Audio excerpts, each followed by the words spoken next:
All right, well, it is 10 o'clock here in Irvine, California.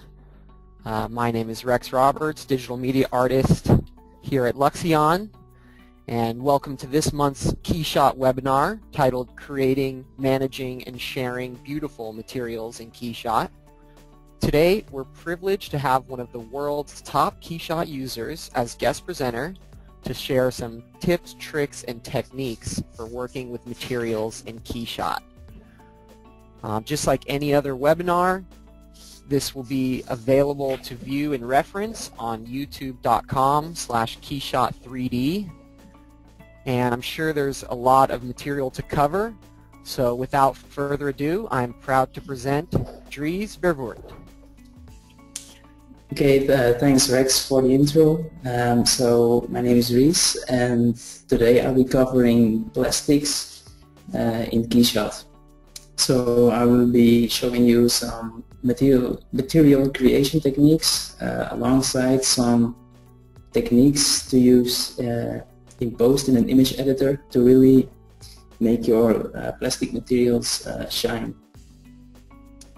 Maybe you've seen my background, you probably did. This is a screenshot from KeyShot with some plastic materials that I'll be explaining how to create in this webinar.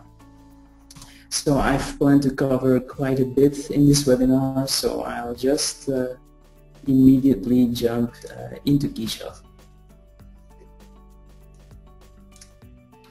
So I'll be importing one of my models, plastic part.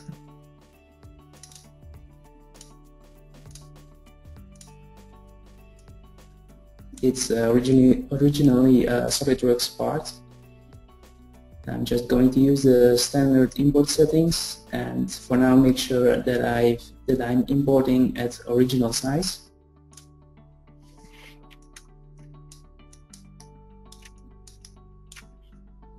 So as you can see, it's a sort of clip design. And let me first do some initial scene setup. So I'm going to pick an HDRI with some distinct light sources. I really like this one because it has like 4 distinct patches of lights. Just going to boost contrast and brightness a bit. So now I'll put it on a black background.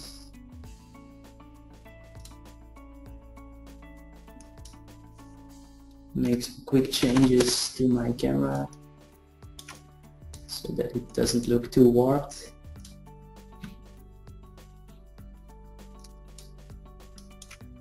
Make sure that global illumination is checked to get accurate lighting, of course.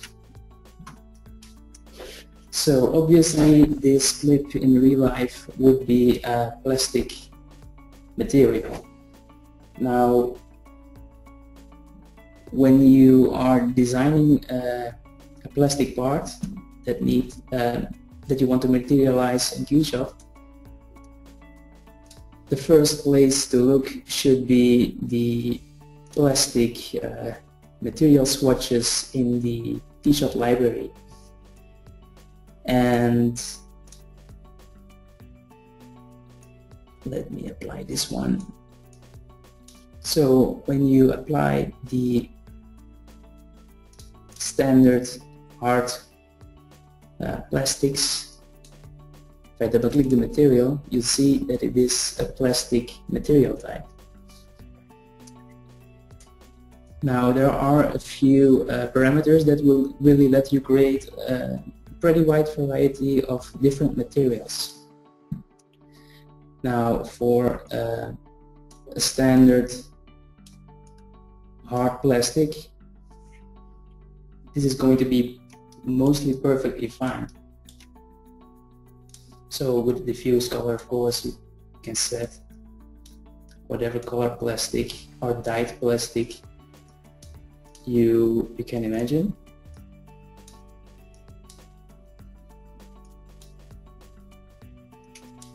With roughness, of course, you can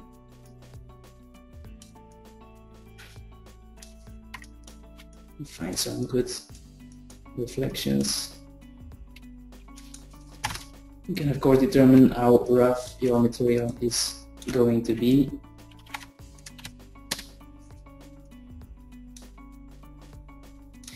And the refraction index will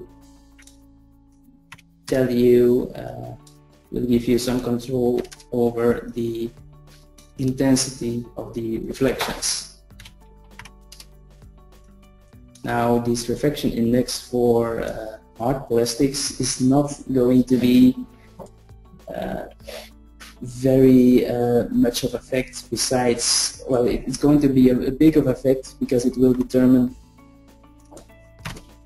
how reflective your material is going to be. Of course, for plastics, you don't want this to exceed 2. Maybe 2 is already quite high for a plastic, because most typically it will be somewhere around 1.5.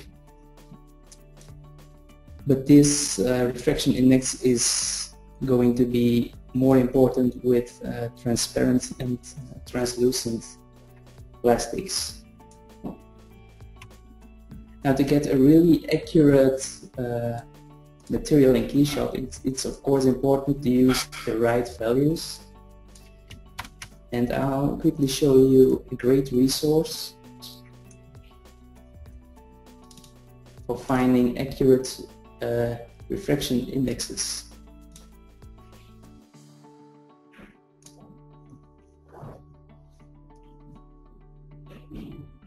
So this is a web page I've been using a lot lately. It's the UL Prospector database. So the URL is prospector.ides.com, and it's a free service. Well, you can choose between a free service and a paid service. The paid service will give you a bit more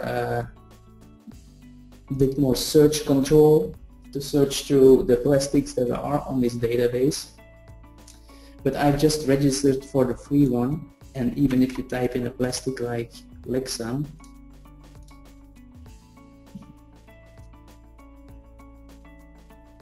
you will see that it has many different Lexan resins. Say I wanted to create Lexan 104, which is of course a polycarbonate. Then you get lots of parameters for that material. And at the top in the red banner, there is even a button for optical parameters, and this is really interesting for KeyShot. So you see that for this material, the refraction index is defined very accurately at 1.586. So this is actually a measured value. So somebody has taken the effort to measure a real Lexan 104 sample with a standardized method and has come to this refraction index. So it's very accurate. There's also transmittance, which is 88%, which is telling that 88% of incident light is going to pass through the material.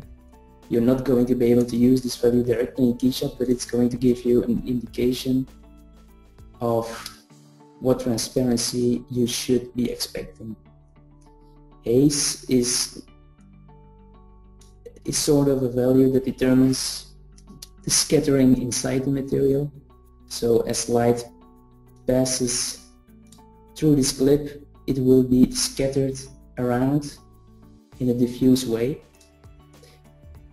Because of course polycarbonate in its natural color is transparent. So we'll keep this window open and in mind when we create a polycarbonate material later on.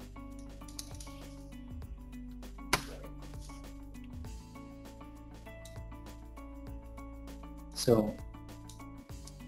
let's say we want to turn this clip into a transparent plastic. Then we can also stick to the plastic material type, and what we need to do, or where we need to start off, is by turning the diffuse color to black. I'm going to put roughness on 0 for now. I will want to keep specular color at completely white. The specular color is going to determine the color of reflections, which for plastics should always be left at white or gray, depending on how intense you want your reflections to be. And then for the transparent plastic, you will want to put specular transmission to be any color plastic, transparent plastic that you like. I'm going to put my environment color to white. And also, because I have a transparent plastic, where of course light is passing through the models, you may want to make sure that the ray bounces in the setting step are put above the standard value of 6. You can immediately see that when you increase the ray bounces, that you get more definition inside your reflections, inside your refractions, sorry.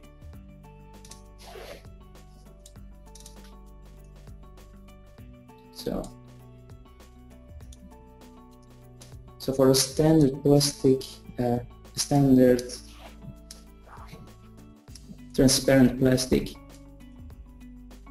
this will probably be the most fitting solution. Then you also have this diffuse transmission parameter,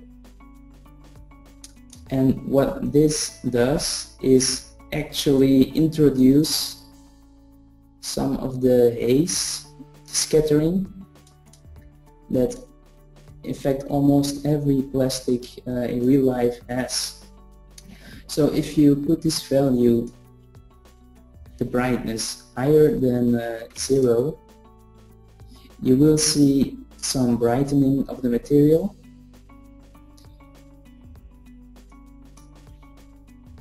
And as you increase this further,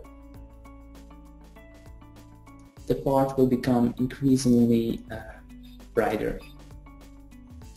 Now, you do not want this color to be overly bright, because your material will become completely blown out. But if you combine it with slight coloration, you can get some pretty nice effects.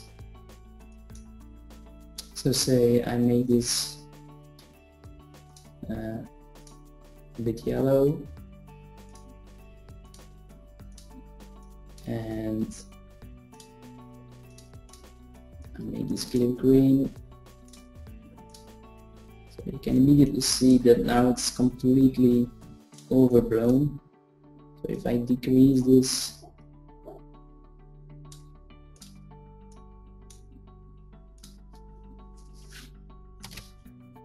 then make it slightly rough.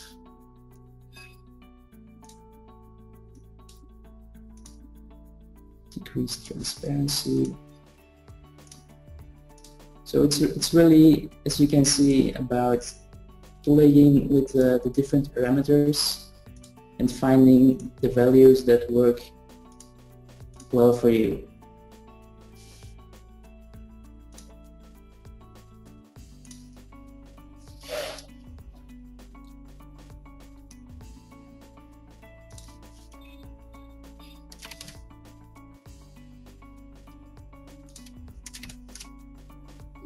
And even with the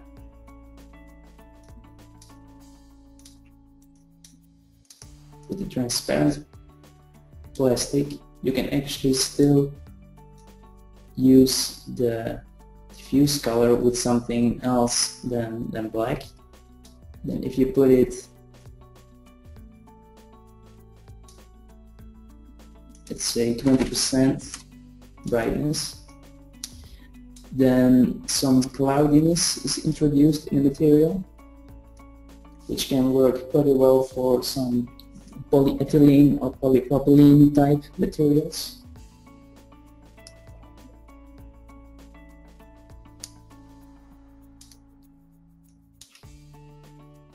And there's actually in the library, there is a clear section for plastics.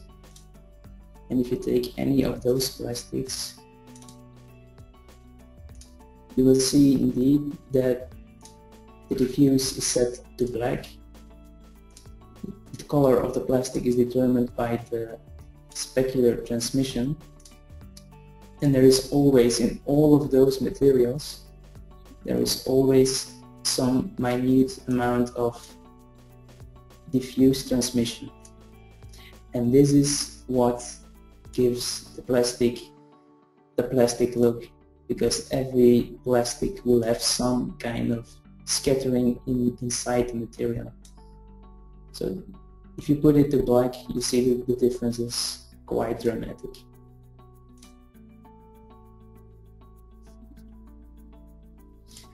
Now let me revert this material to, well, let me first add a ground plane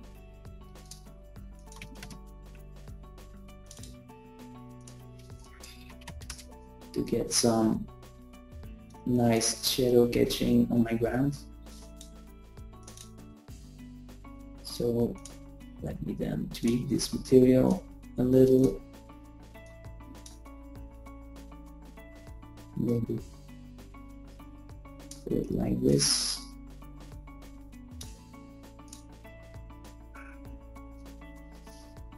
Yeah. So the plastic material has a lot of options for material creation. Now, if you want more control, you can always revert your plastic to an advanced material type, where you have almost the same parameters. You have the diffuse, you have the specular that you want, the specular transmission that will control transparency of your material. You also have the diffuse transmission that will give you scattering. You get the roughness, but besides that you also get the roughness transmission, and this is going to be the roughness inside the material. Maybe try this.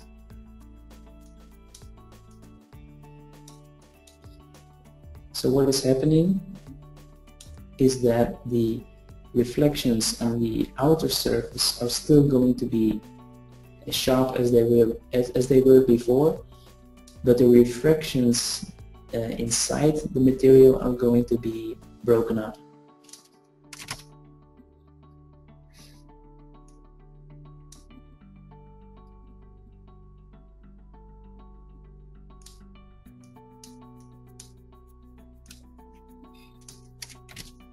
And of course you can combine both.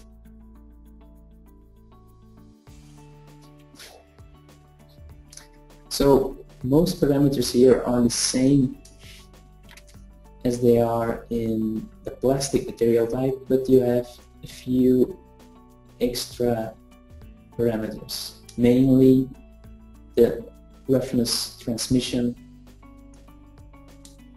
and you also have some ambient control, which is going to control the color of the shadows, which can give a natural result. So I would recommend not altering that one from the standard black value for realistic materials.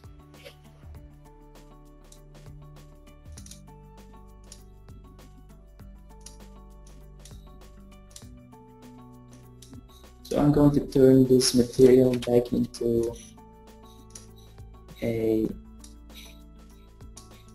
transparent plastic.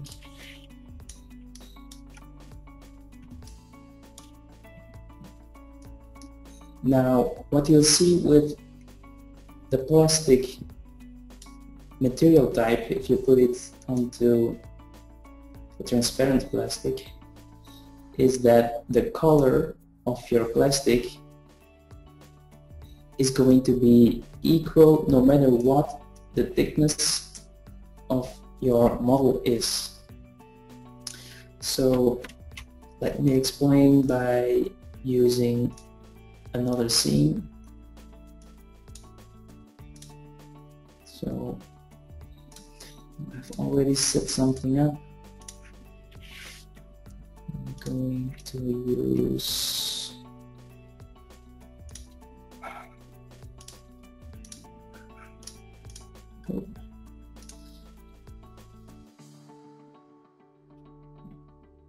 use this one. So what I have here is a part that ranges from quite thin to extremely thick, and I'm going to apply the plastic again to make this diffuse black. Put some specular transmission to get transparency. Increase my ray bounces. Yeah. Oh yeah.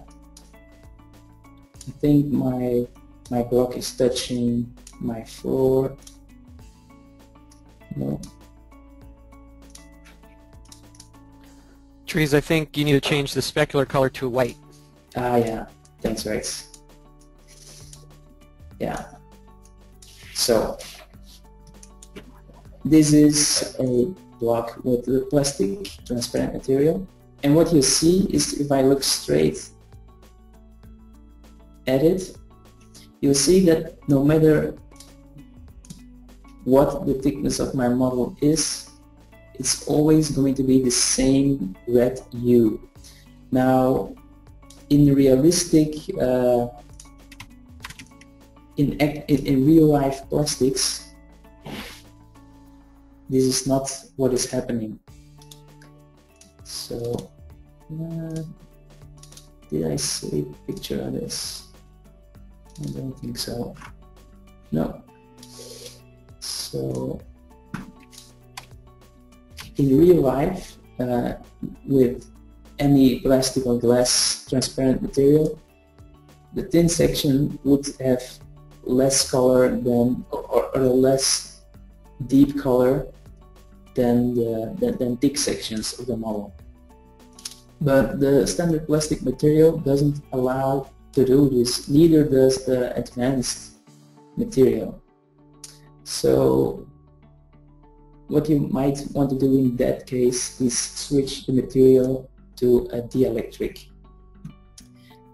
And the dielectric will give you an option to set transmission. And as you can see, even if I take a very slight coloration, like not even 5% saturation, you immediately see the difference. On the thin section, the color is very subtle, and as the part gets thicker, the coloration gets more apparent as well. And if you look at it from the top, where the thickness is constant for the whole part, the coloration will be constant as well.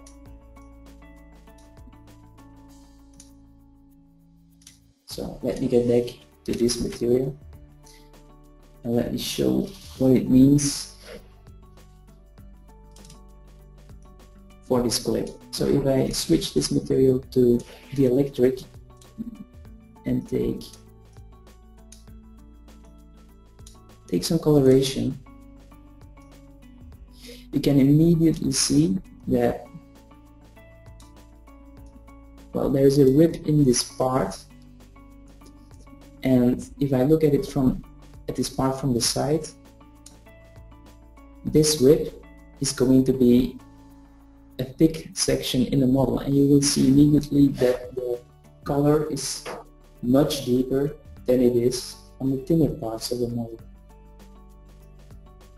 And this is actually what is happening with plastics in real life, and in fact any transparent material.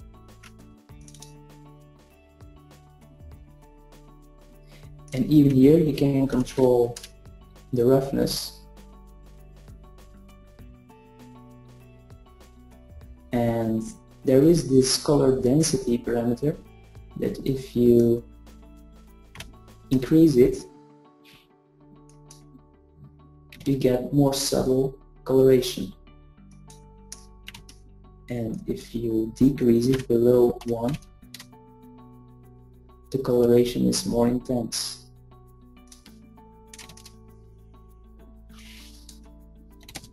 And I think for most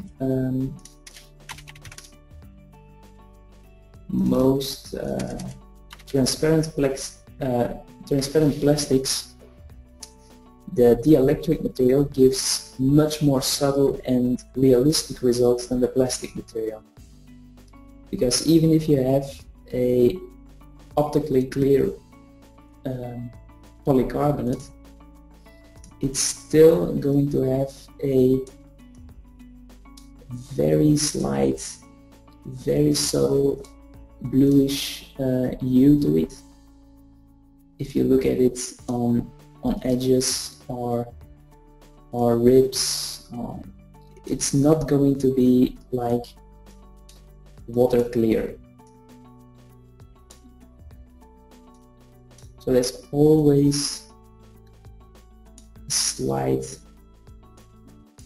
slight coloration in the material. And with the color density, you can really fine-tune how much color you really want in this material.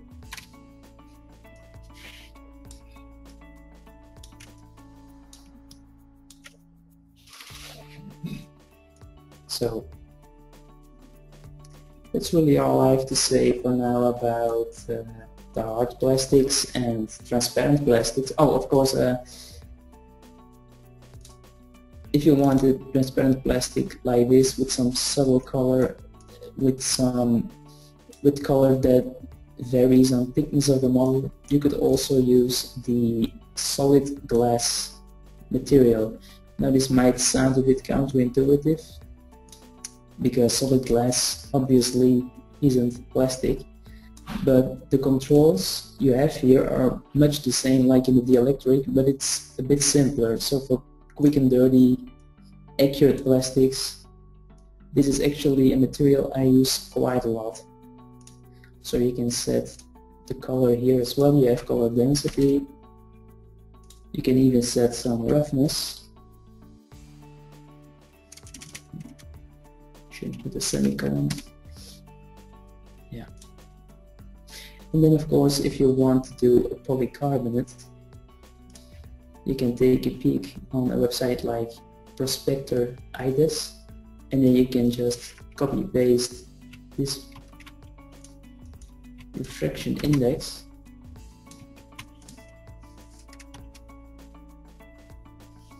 and then it's going to be the most accurate you possibly can get, because well, you have the refraction index accurate with 3 numbers after the point. It doesn't get any more accurate than this. So of course, if you want your surface to clean up faster and to have a clean sort of smooth material, samples is the parameter to increase. If it's really low, you get kind of a grainy, rough, sand-blasted look material, and then I increase this all the way up to 64, you're going to get some much softer, much smoother looking material.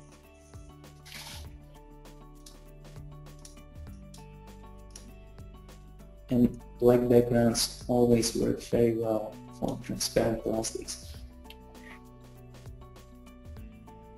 So that's really it for transparent plastics. Now, another type of plastics that are traditionally quite hard to do in rendering in general is the translucent plastics that have some subsurface scattering. Now, you probably have seen subsurface scattering in some organic materials. I think this is jade or some other mineral. What subsurface scattering is, and you can see it quite clearly, is that it creates some softness inside the material. So what happens is that light enters these materials and then is scattered around and exits the material at some other place.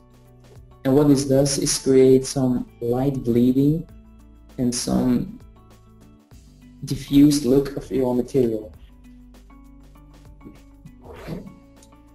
Of course, many animals in the world have translucent properties as well, like frogs, lizards.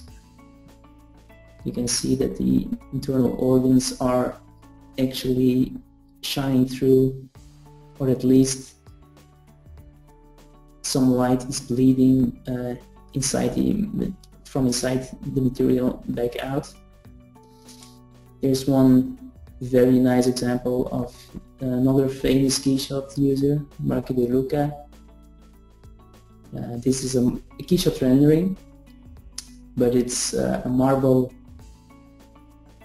stone material which also has the subsurface scattering happening. Many drinks have scattering as well. Here's a very nice example where you can see that shadow is telling the light is coming from the left. And what happens if it enters this milk is that it's scattered inside the top section and this front section, and although this backside is not receiving any light, it is still being lit because the light is diffused inside the material. And this is of course what happens with many plastics.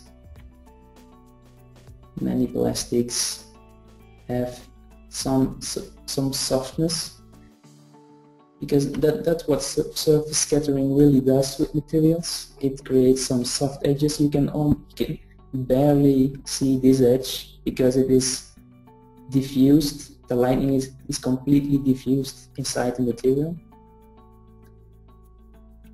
So the softness is really what makes this material look translucent. And even the effect is quite noticeable, even though it is quite subtle. You can see that these edges have some kind of softness to them.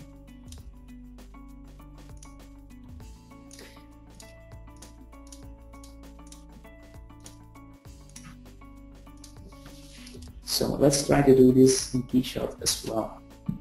Now KeyShot has one very nice material to do this, and it is the translucent material type.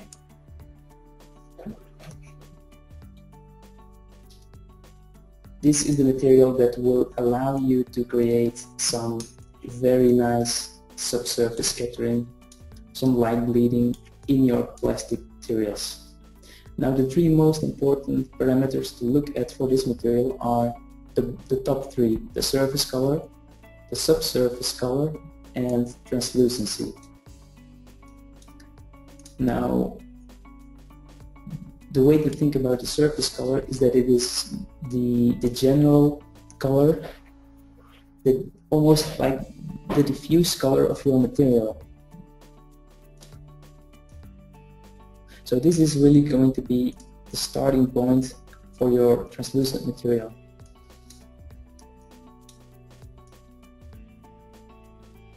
So,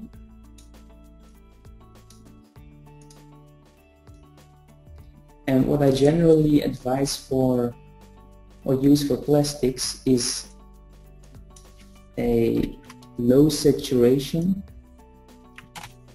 and fairly low brightness color, and then the subsurface color. This is going to be the color that the light will take once it enters the material.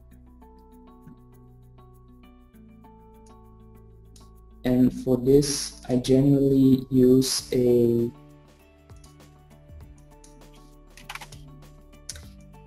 higher saturated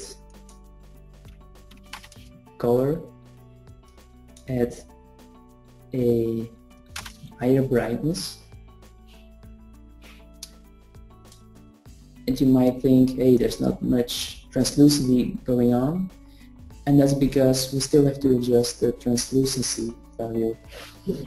Now I import my clip at original size, and it was in millimeters, and this part is a bounding box of approximately 10 by 10 by 10 centimeters, so 100 millimeters, 3 dimensions.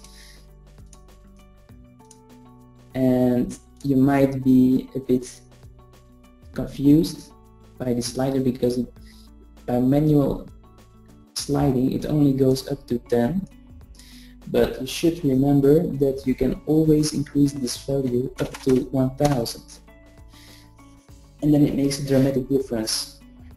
So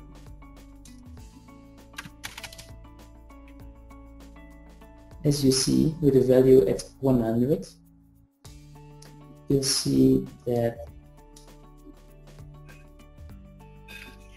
let me turn my lighting around like so. What you see is where the light hits this material directly, the color of the material will be much like the surface color, like the sort of the diffuse color. And as you see on these edges, as I turn the model and look at it from, say, the bottom side, where there is not much light directly hitting these surfaces, you see that the light that is exiting this material is actually colored just like the subsurface color. So really, I think it's important to think about the translucent material this way, that the surface color is the general color of your material, the color that your material is going to be with direct light hitting it straight on, and the subsurface color is going to determine the color of the light bleeding, the diffuse light in your material, and what color the light will take once it has entered the material. And knowing this, you can really fine-tune the translucent material to get the exact effect that you want. So if you maybe want some blue light bleeding, you can simply pick a blue color and your material will bleed blue light. Now, one important thing to maybe look out for is to not set your saturation too high for the subsurface color, because if you do, then you see these pinkish tones appearing at the edges, while I obviously didn't pick any red or pink tone in any of those two colors. But if I decrease saturation, that pink color will mostly disappear. So it's important to not overdo the saturation on the subsurface color, to keep things, you know, as you intend them to be.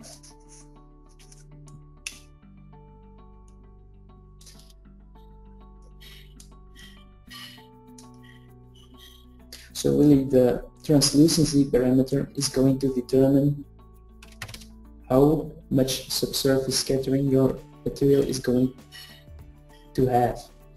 So if you put it low, well, low for this scale of model,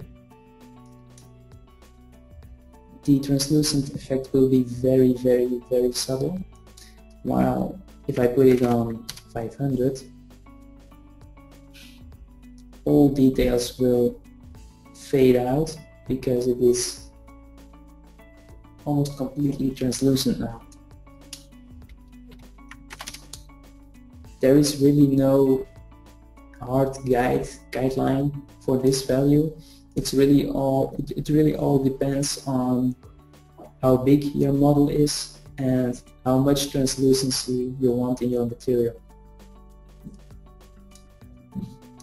It's probably going to be a value that you will need to be tweaking a lot depending on which project you're working on, because say I scale down my clip, make it half the size, then obviously this value of 250 is going to make my material much more translucent, so I have to dial in a lower translucency value to get the same look.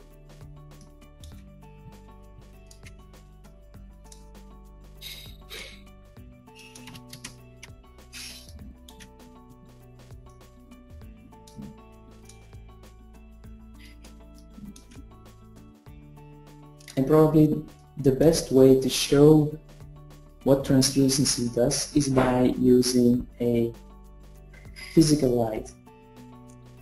So what I'll do now is I'll go to the my KeyShot resource folder and import a sphere.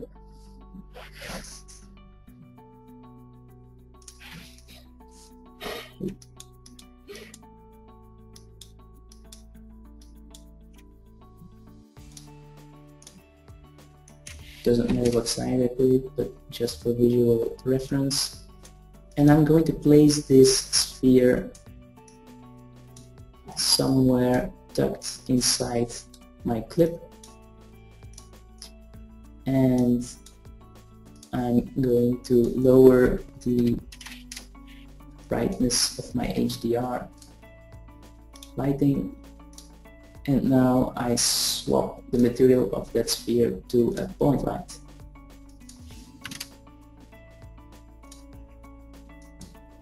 Make this in neutral white, 6500 Kelvin.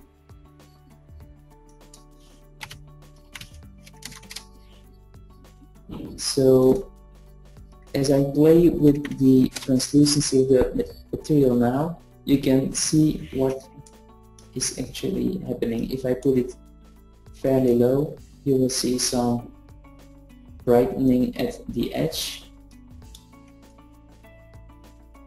So the translucency of the scattering is really confined to small sections of the model, while if I increase it, you can clearly see that now much more light is from the point light is bleeding through the material, and you can really use this to make your plastic materials truly pop. And I will now exit this scene and open another one to show you how you can use the physical lights to your advantage with the translucent materials. So I have already set up a scene for this.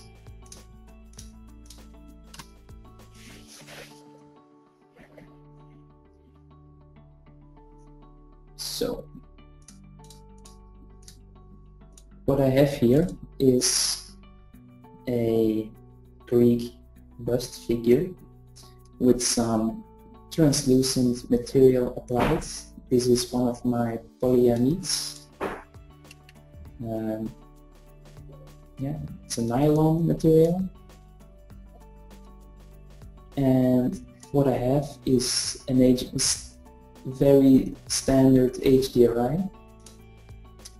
And what I added was a few planes, which is just done by importing a plane from the KeyShot resource folder, and I applied an area light to it.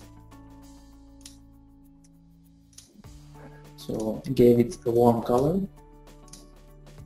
made it invisible, also invisible in reflection, so it doesn't interfere with my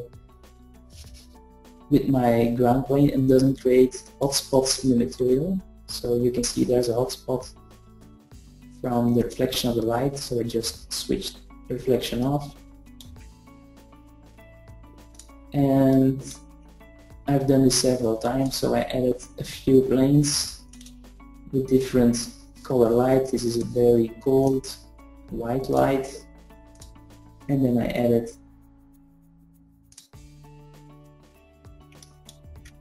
a big area light here on the top. Also, this is a neutral white.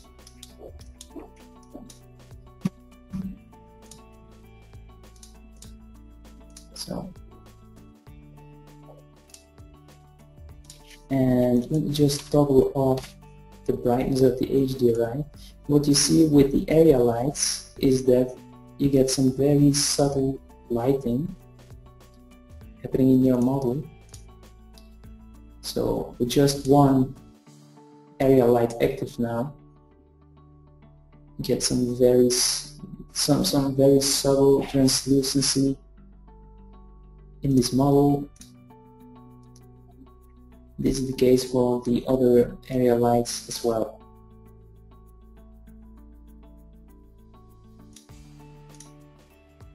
Now you could enable all these materials, turn on your HDRI and render this out as it is, and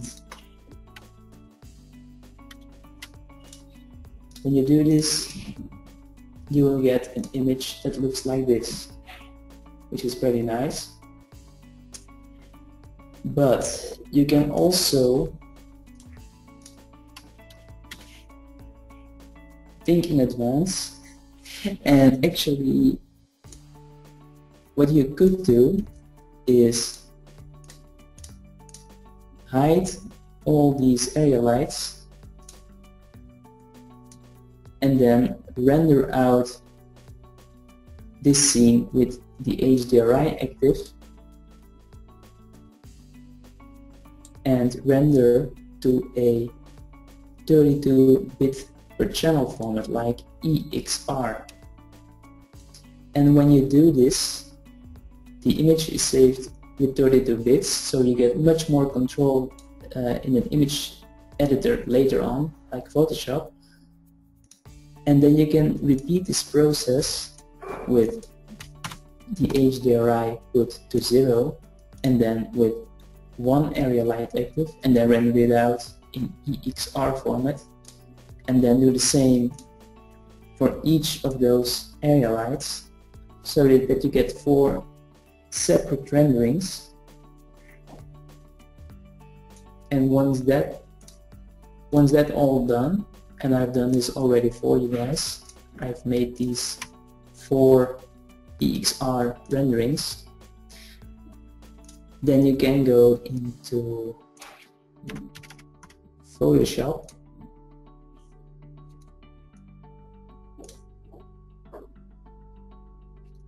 and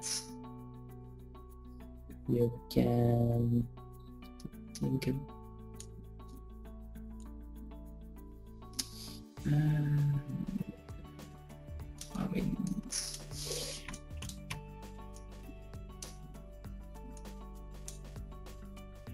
just going to click OK. So now I'm importing the EXR renders that I've made beforehand, and I'm going to stack them up in one document. So I will take this one, paste it over here, take this one, paste it on top,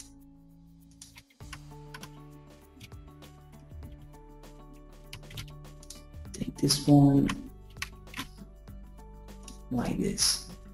And now with these 4 layers imported into a Photoshop document, a 32-bit Photoshop document, I can select all these layers and put the blend mode on, add linear dodge, add.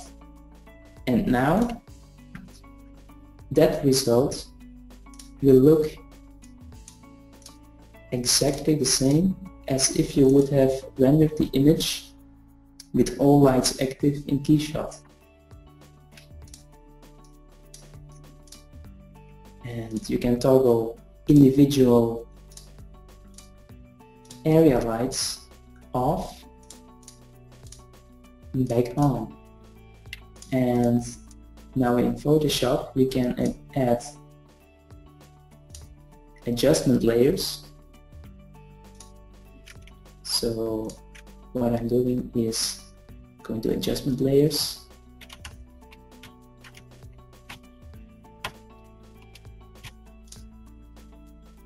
the adjustment layers, pick exposure for example, press Alt click to bind it to the underlying layer, and then I can use these exposure controls to control each light individually.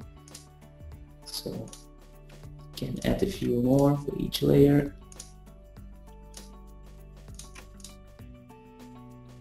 To the exposure, find it here. So I can really fine-tune each light without actually having to re-render in KeyShot.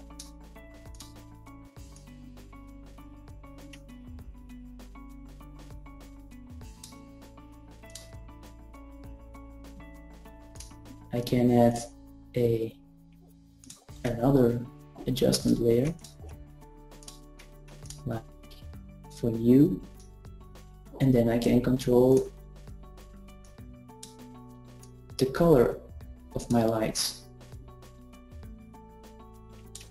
So this is a really flexible way of working with area lights, the translucent material, EXR format renders, and Photoshop or any other 32-bit capable image editor to create some really nice really nice effects without having to re-render. And I've already made a few examples. So this is the base render, this is the KeyShot render, this is after blending in Photoshop, and these are some variations of using those 4 layers, so you can create dramatically different visual look by just playing with exposures and saturation hue in Photoshop with those layers without having to re-render. So not sure how much time I have left, but I hope I can still cover some caustics. So yeah, you can go ahead and continue, Dries. yeah. We'll have the recording up on YouTube, so if anyone has to leave the webinar now, you can refer to the recording on YouTube. So yeah, Okay. just go ahead and keep going. Okay, so caustics. Here's some examples of caustics. So what you have here is a transparent plastic blue cube, a dice, and you see these streaks of light trailing behind it, and these are caustics. These are light patterns, patches that are created by a strong focused light, as you can see by the shadow, the sharp shadow. So these patches are the caustics generated by that light as it passes through this material. This is another nice example of caustics, like this very sharp streak of light that is put on this table as the light is focused through the water or whatever liquid this is and the glass.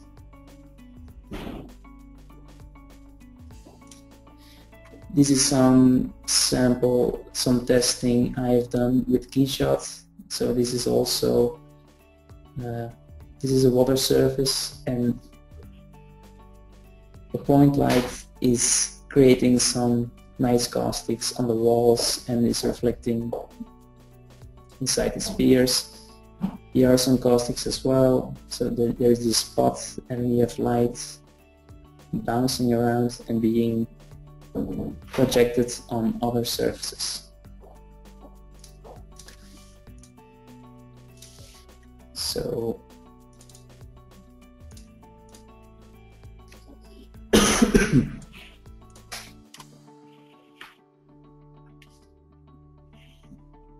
so this is a clip, another clip I've created that has some, of course, that is transparent and has a dielectric material applied to it. And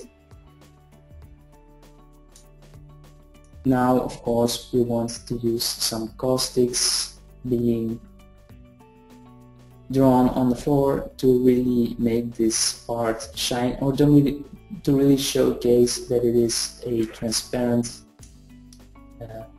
object. So what I've done already is create imported some spheres, and just as I showed with the translucent material, I will be applying some light materials to those points. So this is one point, and enable to show caustics, you need to go to settings and enable the focused caustics checkbox. And once you do, you will see some splotches of light that are constantly being refined as you let the camera sit. So the longer you wait, the more defined and sharp these caustics will be.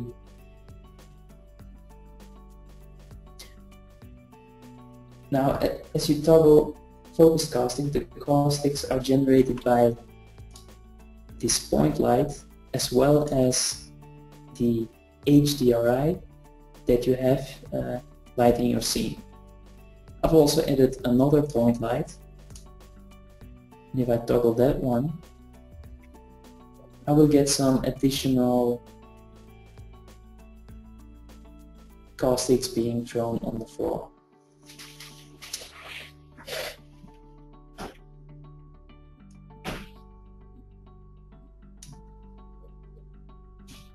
So you could just let this render for a while. Of course, depending on how complex your plastic or your transparent material is going to be, or how many lights you have, or how complex your HDRI is, getting sharp caustics can definitely take a while to render, so don't be surprised if it doesn't clear up immediately. But in a few moments I'll be showing you some techniques to get much more control over your caustics and to crisply render out caustics. So you can let this sit, render for a while, take a screenshot. You can go to rendering, the caustics will be rendered in either of the offline render modes, so you can pick maximum time mode, maximum samples, you can pick advanced control, and then if you have caustics enabled in your scene, the quality of the caustics is going to be determined by this caustics slider. Just as many other sliders in KeyShot, if you slide it, it goes from 1 to 10, but this value can actually be increased to 100. Now, be aware if you put this very high, because if you put it at 100, it will take a lot of memory to calculate the caustics.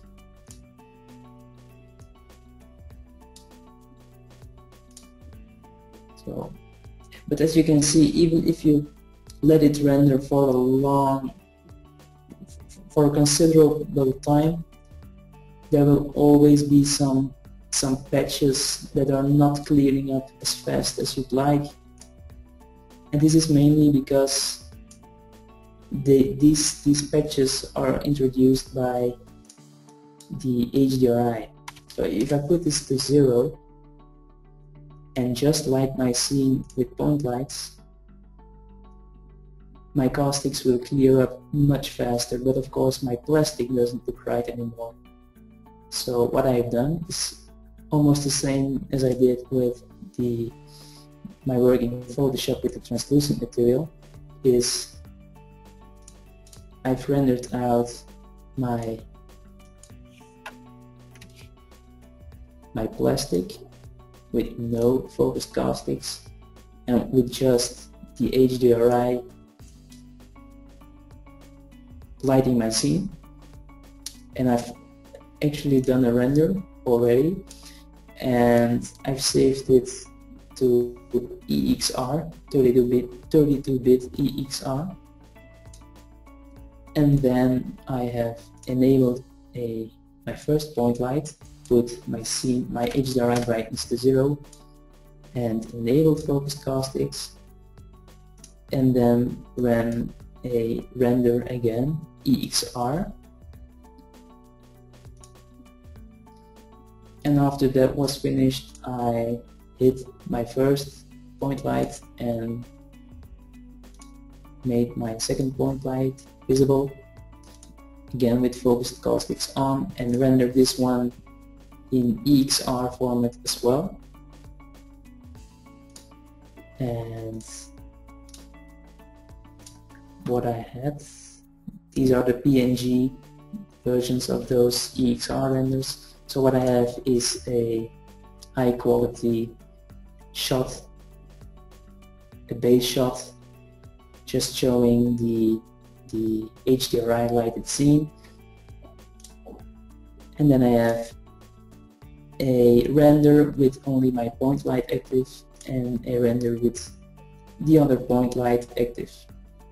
Of course, any of these images doesn't look particularly appealing on its own, but just as we did with the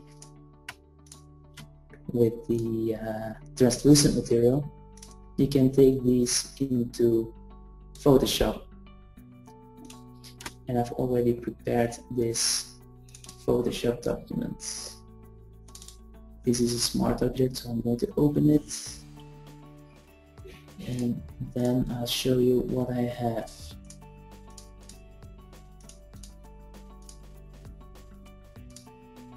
So what I have here are three imported layers, EXR layers, and I've put each layer on linear dodge, and as you do, you can see that because we rendered the caustic passes, if you like, with just the point lights active, the light contributions of the point light is added to the base image. And as you enable each layer, you'll see that you get something that will look exactly the same as if you'd render them as one in KeyShot. But of course, the Caustics will be much crisper, and the rendering is actually speedier as well. And just as with the translucent PSD I just showed you, you can add some adjustment layers controlling each layer, and you get some control over the color of your caustics of the background while still maintaining the overall color of your plastic.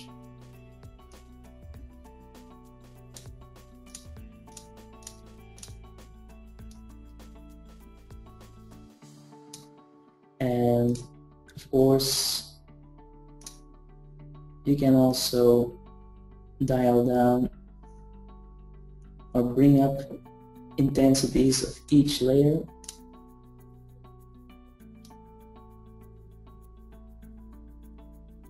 So you really get so much control over the look of your image, and you don't even have to re-render. You just have to think ahead and render out a set of images in a 32-bit image format, and then you get so much control in Photoshop on how your caustics, how your translucent materials are going to look.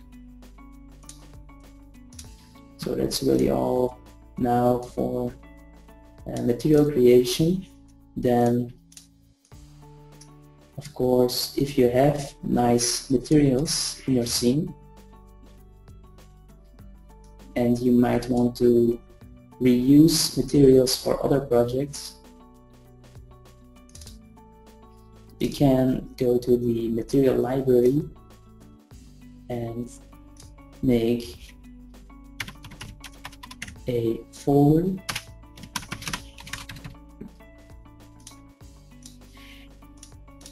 So this folder that you create in your library will reflect to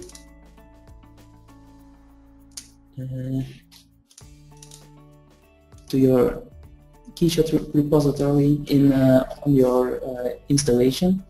So as I added this this webinar Feb 2014 folder in KeyShot, it is also created in the materials folder on your computer. So as I have this material, I can click Save to Library, and I can browse to my folder, click Webinar Feb 2014, then the material is saved here. I have a few other clips as well. Take this peek, and if I really like this material, I can click Save to Library, click the webinar folder, and then it was saved here as well. And you'll see these materials appear here too. Now, if you want to share this material or you want to export it to use on another computer, the best way to go about this is to click on the material and use the export functionality in the material library. When you click export, you get a dialog where you can specify a name and use this polyamide webinar Feb 14, and then the material is saved as a KeyShot material package, a KMP file.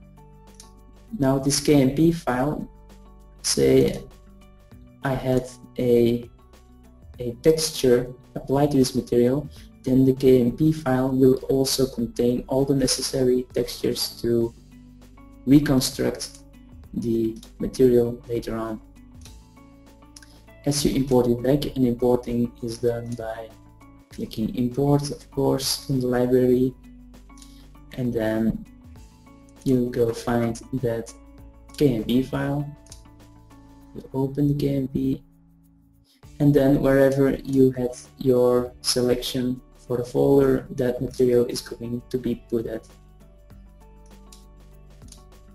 So that's really my take on plastics for this webinar. I hope, of course, you enjoyed it. And I guess Rex still has a nice surprise for all of us concerning KeyShot 5 and material sharing. Yeah, absolutely. Thank you so much for Dries. That was an awesome webinar. A lot of great info in there, especially the compositing images in Photoshop. I think we're getting a lot of interest on that. So yeah, now that we're all experts at creating plastics and we've seen how to share to our library, or I'm sorry, save to our library, I'm sure we'll all be anxious to share these materials with colleagues or the KeyShot community. So as it is now, you might have to create a shared folder in your KeyShot library that has a network that your colleagues have access to, or maybe just emailing your individual KMP files. But new for KeyShot 5, we'll have a fully integrated share site that will be called the KeyShot Cloud, and this will enable you guys to upload and download resources directly inside of KeyShot, so you can share these assets with your colleagues or friends and the KeyShot community. So yeah, as KeyShot 5 comes out in the next couple of months or so, keep an eye out for the share site, and we're really excited to have some of our users add some amazing resources to the share site. Alright, so yeah, thank you so much, Dries. That was great. And a recording of this webinar will be available on youtube.com/KeyShot3D. And until next month, thank you. Bye.